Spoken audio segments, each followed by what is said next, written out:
everybody. I'm here today to read you The Relatives Came.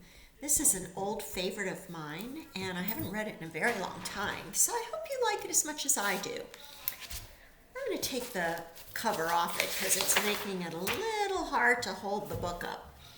Let's see.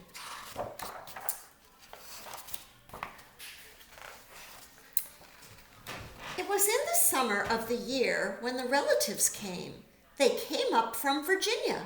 They left when their grapes were nearly purple enough to pick, but not quite. I love the pictures in this book. They had an old station wagon that smelled like a real car, and in it they put an ice chest full of soda pop and some boxes of crackers and some bologna sandwiches, and up they came from Virginia. They left at 4 in the morning when it was still dark, before even the birds were awake. That's how we used to do when I was a little girl. We would get in the car really early in the morning. I lived in Pennsylvania, and we would drive to New York, and we'd usually get up around 4 or 5 o'clock and go. They drove all day long and into the night, and while they traveled along, they looked at the strange houses and different mountains, and they thought about their almost purple grapes back home. They thought about Virginia, but they thought about us too, waiting for them to come.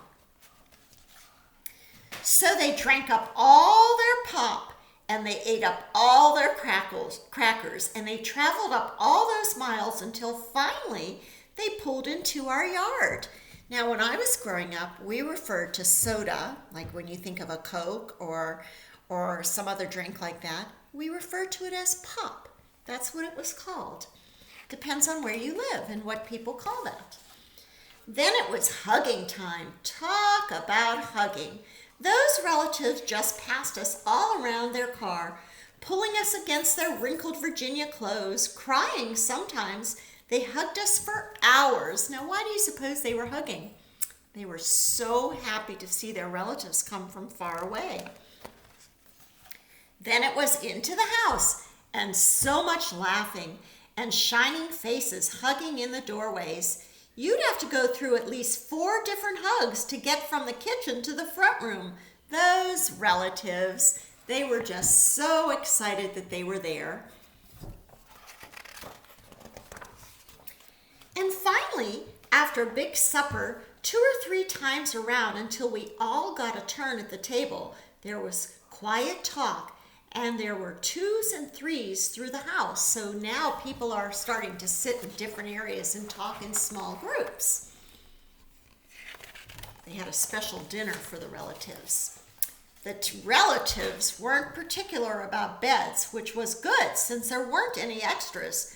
So a few squeezed in with us, and the rest slept on the floor, some with their arms thrown over the closest person, or some with an arm across one person and a leg across another. It was different going to sleep with all those new breaths and breathing in the house. Look how many people. They're having like a pajama party. They're all sleeping on the floor next to each other because there's so many people, there are not enough beds. That can be a lot of fun. The relatives stayed for weeks and weeks. They helped us tend the garden, and they fixed any broken things that they could find. So they were a lot of help. They ate up all our strawberries and melons, then promised we could eat up all their grapes and peaches when they went to Virginia. It sounds like both families live on farms. But none of us thought about Virginia much. We were so busy hugging and eating and breathing together. Look how many people. Finally, after a long time, the relatives loaded up their ice chest and headed back to Virginia at 4 in the morning. We stood there in our pajamas and waved them off in the dark. We watched the relatives disappear down the road.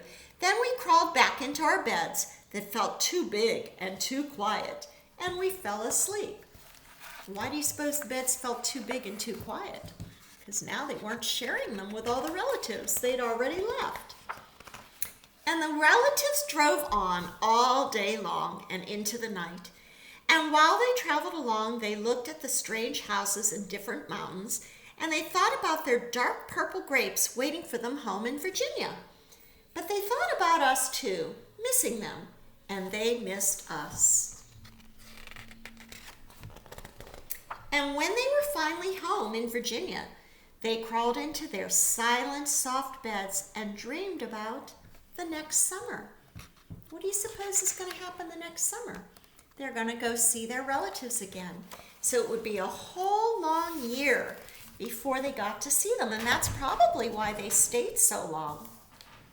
So I will see you folks again on Monday morning at our Zoom meeting. I hope you enjoyed the story as much as I did. Have a wonderful weekend.